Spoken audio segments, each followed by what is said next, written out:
К другим новостям, на территории села Иенгра Нерюнгринского района часто стали замечать волков. Это беспокоит местных оленеводов. Сюжет Екатерины Павловой.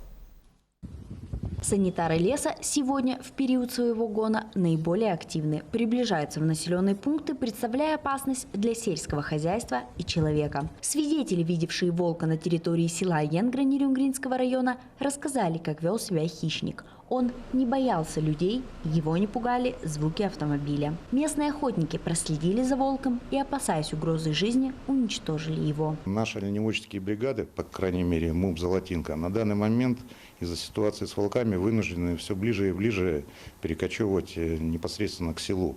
А волки, они следуют за этими бригадами, то есть они идут за оленями.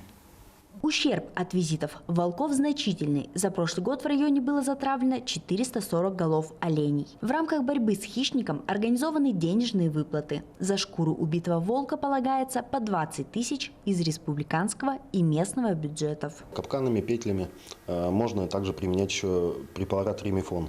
Авиаотстрел довольно-таки эффективный метод, но это дорогостоящее.